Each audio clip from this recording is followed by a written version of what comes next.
Ladies and gentlemen, welcome to this podcast. My name is Himanshu Pradhan, and we have got a special guest today. He's a candidate from Yerrabi.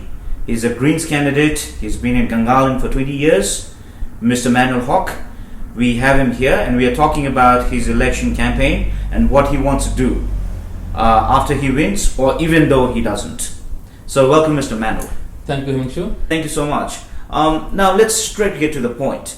To start with, why did you choose Greens and not choose other major parties like Labour or Liberals? Excellent question. Let me introduce myself to the community. Mainul Haque, my name, as you said. I'm from the Greens candidate for the Yerrabi. I've been living in Yerrabi for over 20 years. By the way, I'm a father, I'm a husband, I'm an economist, and my day job is public servant, and I'm a community worker. I've been working in community for the last 3 decades. The reason I have chosen Greens because of the values they associated with that resonates with me quite well. They are for the homelessness. They are for anti-pokie. They are for anti-gambling. And Greens is the one who stands up for disadvantaged communities, including refugees. So those are the things that matters to me, and the many people that I mix with. That's the reason. One of the reasons I've joined Greens. And above all, climate is an issue that we are all concerned about. Of course, we did see the bushfire last year, yes. And that was a major issue itself, and it's always an issue in Australia and United States as well. Yeah. All right, now coming to the micro level, you've worked in the public service for a long time. Yeah. You serve the community through your public service. Why did you choose politics? Why politics and not public service? Excellent question. You can serve the community in many ways. Working in public service is highly satisfactory when you do things that impacts national level. For example, some of the policies that I worked 10 years ago in industry department when I was there, and now at the moment I'm in another department. Those policies that were I worked with government and other bureaucracy and went through the cabinet and all those stuff. That's got implemented last year. It takes time. The long lag period is quite long, but the impact is national. No. But the reason I do all the volunteering work, volunteering just gives you personal satisfaction in addition to two different level of service, the grassroots level service. At the community level, you are interacting with the people's life every day of your life. You are trying to make a difference. That's the reason. Now you are a family man yourself, and you're voluntarily doing this, and your volunteer work. Yeah. It does take a toll in your family life, yes. Right? How do you manage that? You can never do all the volunteering without support of your family. I think that's the same. For every successful man, there's behind successful man, there is behind women, or vice versa. So I'm very thankful to my wife and my family for support that I get from them. Yes, it takes toll. I'm away from the family. All the volunteering takes time. But without the support of your family, you can never do all the extra activities that people do. And I'm very thankful to my wife for that. Now I'll come to the points. But before coming to the points that we would like to discuss about your campaign, why should people watching this right now choose you over your opponent candidates? Good question. Number one, I'm not a professional politician like other people. I have got proven track record. I'm not a fresh breed out of uni and going straight into the parliament. I have been through the hard year of life. I have got the life skills, life experience, and proven ability to deliver things for the community. I am a long-term resident of Gangalan. I have been here more than 20 years. Gangalan has been growing up in front of my eyes. I see the need of the community. I am a need-based person, not for greed-based policies. The policies that I bring for the Gangalan are based on needs of the community. For example, I'll work with the community to establish the community garden. I'll work with the community to establish a large multipurpose community center that has been the need of the Canberra community for the last 30 or so. Yeah, but sorry to just interject, but of course, your candidates have similar or different sorts of, agendas to give to the people. But why you? I'm sorry to say, I haven't seen that. As I said, I've been here 30 years. 30 years we have been nagging in my volunteering role. Every bureaucracy, every government of both participation. I haven't seen anybody, to the best of my knowledge, no political party has ever announced to build a large multi-purpose community center. As a candidate for the ACT Greens, this is the first time, to the best of my knowledge, as I said, I have brought it out as an election commitment to the public. Other people have talked about it, yes. They have talked about it down to do a multicultural center. Mind you, I did not say multicultural center. It's a multi-purpose community center for the whole of Canberra. Not for any particular ethnicity. The center I'm talking about, the whole of Canberra community, large multi-purpose community center that will cater the need of the community, every community, including using the space as an emergency shelter in case of bushfire, space in case of COVID-like situation. Also use the space as an income. But for that, let me tell you, or let me ask. To build that, you need money. Yes. Right? You need at least millions of dollars. So where are you going to bring that millions of dollars from? At the moment, Himanshu, is the need to look after the families and businesses. We need to invest on infrastructure that will generate jobs, that will generate businesses. And this community center and Yerrabi Pond initiative that I am proposing to the community. By the way, give me a few seconds to explain the Yerrabi Pond. What we intend to do, we want to revitalize Yerrabi Pond. It's a jewel of Gangalim. We want to expand that space. We want to have an artificial beach. We want to have a lot more water-based sporting activities. This sounds good, but where the money comes from? Above all, we want to bring a lot more mobile food van options. The money will be coming from the government's cover. At the moment, government across the world, not only in Australia, not only in Canada, across the world, are investing to save the lives of families and individuals. Now let me ask you the other thing. The government borrowing has been the lowest ever. Government borrowings has been lowest ever in the history of the world. So you're planning to get the money from the government and then interjecting into the economy and to create jobs. To create jobs. So that it creates jobs, it creates tax revenue, and it creates employment opportunity. Okay. Now we have already tapped into the employment opportunity. Let's talk about the security of the Yerrabi area. In past few years, we've seen even the statistics says the crime rate has gone down throughout Canberra. You can see and hear more crime happening around Canberra, be it domestic violence, be it robbery, be it break-ins. There are all sorts of crimes going on, be it drug dealings. Right? There are all sorts of crimes going around. Of course, no society is immune from crime. But what's your plan to make Yerrabi more secure? Few things. Good question. Number one, we need better police presence. The police station you have got is more than 20 years old. It's cramped, small. It's not a good place. We need better police presence in Gangalim. That everybody has been. So you will lobby for that. Of course, I'll put my guts out to have a better police presence in Gangalim. Secondly, I'll work with relevant agencies to address social disadvantage issues.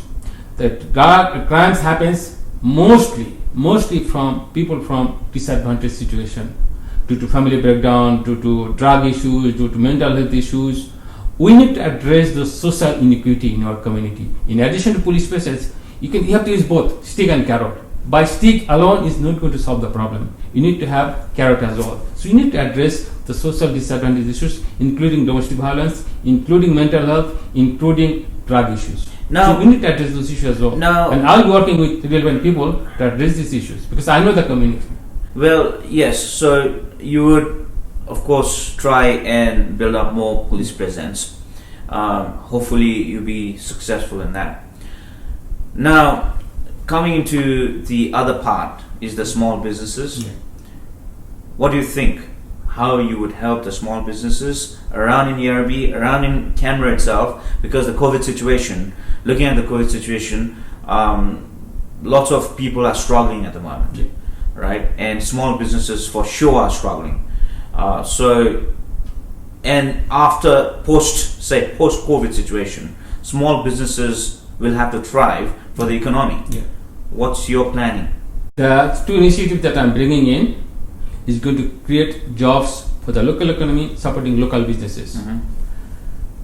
The number one thing we need to do, or could do, and we should do, support our local businesses, buy local, help local, serve local. The slogan is there. I'll be working with the communities and working with the small businesses to have more initiative of buy local, consume local, save local. We need to value our own resources. We need to appreciate our own services. Help thy neighbor. You know the concept is help thy neighbor. Yeah. You need to look after each other. The number one, we need to provide appropriate assistance to the small businesses. Reduce the red tape, reduce the bottleneck, reduce the regulatory burden, make it flexible for them to hire and recruit. Now, say if a university student comes out with a business degree or any degree, or a CIT student or a TAFE student comes out, says I want to do a business. What would be your approach? How would you help them? You know, how would you make it easier for them to do a small business? Starting a small business is a huge risk and huge task for any individual. Most often, the failure rate is quite high, but success rate is also high. 70% of the small business, by the way, 75% of the, to the best of my knowledge, I think, I'm not sure exactly this percentage, I think more than 70% of the small business are from migrant communities.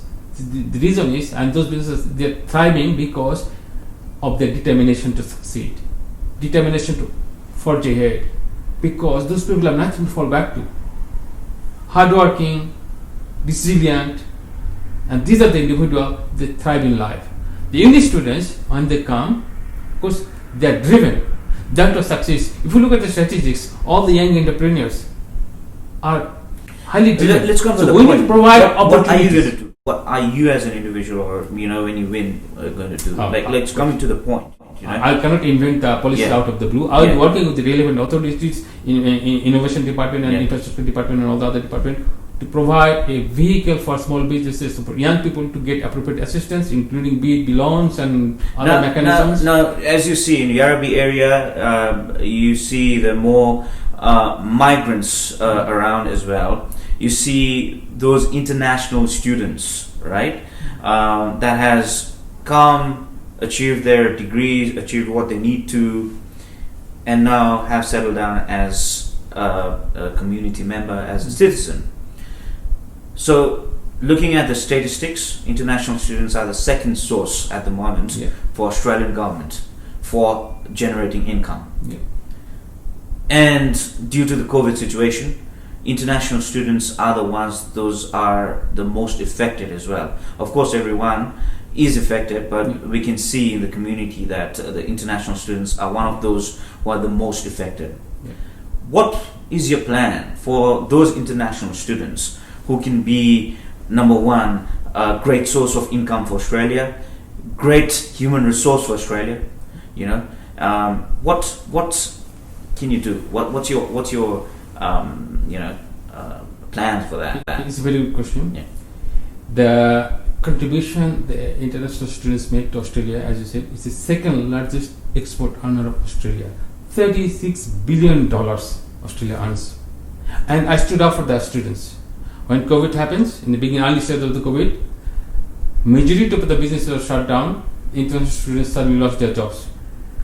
And I don't know how many of you know, majority of the service sector employees are international students through temporary jobs. So when they lost their jobs, I not only felt for them, I worked for it and I made it happen.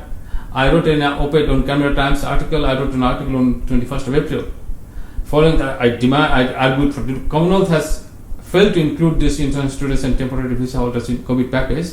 ACT government should come to the rescue and show the moral courage, moral compass, and help the 15,000 international students in Canberra. Following from that article, eventually the ACT government allocated $450,000 package, assistance package to help international students during the COVID situation. So I'm not only saying that I thought about them and I did something about them. So I'm a man of what I said, need-based policy, not grid-based policies. I saw the need, I thought about it, and you acted on it. Yeah. This is what I maybe it will work in future. Maybe it's working. Yeah. We don't have the statistics, so we can't really tell people at the moment. That's right. But now, when you look into your election campaign, you guys are getting into the campaign.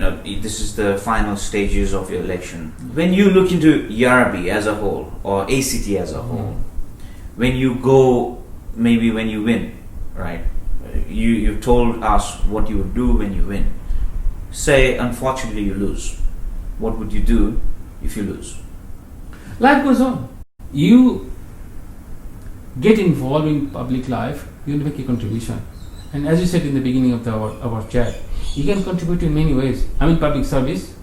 I'll go back to public service and continue to contribute in that sphere. But I'll be also continuing my volunteering role. Yep. At the moment, I'm on many boards doing volunteer work. I'm in the Refugee Action Board. I'm in a couple of 3 or 4 other boards. I do not want to mention the name of the boards, and I think I'm boasting about it. Yep. But I'm 4 other volunteering boards doing voluntary work. So I'll be continuing my volunteering work.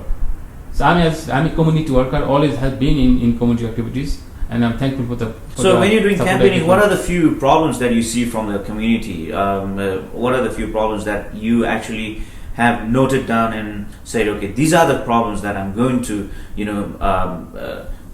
address when I get into the office? Number 1, I'll work my guts out to have a large multi-purpose community center in Yerrabi, hopefully, if not somewhere in Canberra, because 30 minutes drive anyway. We want a large multi-purpose community center for Canberra. I want to work with the community government to revitalise Yerrabi Pond. I'll of course be talking to relevant indigenous communities as well to make sure that we follow the due process. I'll be working with government to expand the Gangalin CIT to provide educational opportunities for everybody. Education is way out of poverty. Education is way out of disadvantaged situation. That's statistically proven. I'll be working my guts out to have a better police presence to address security issues. I'll be working my guts out to address the traffic infrastructure bottleneck. We need to have better tree planting opportunities in Gangalin. Gangalin is only 6% tree canopy coverage compared to other areas of the Canberra. So you'll be planting more trees. So these are the few things I'll be doing. Okay. Number 1, a multi-purpose town center. Number 2, revitalization of the Yerrabi Pond. Number 3, expansion of Gangalin CIT. Number 4, better police presence. Number 5, more tree planting in Gangalin areas for better tree canopy coverage. And another one, we will be having a female-only swimming option for all female from all persuasion to exercise in safety and privacy of their time. Thank you so much for your time. Hopefully you win, and we wish you all the best. Thank you, Himanshu. Thank you to you, and thank you to Pradeep, and thank you to all of our listeners. I'm your ACT Green candidate for the Yerrabi. My name is Mainul Haque, and I seek your support. And together, we can make a difference for our community. No worries. Thank you. So, ladies and gentlemen, that was Mainul Haque, ACT's Greens candidate for Yerrabi. We will be back with more videos. Keep watching and subscribe.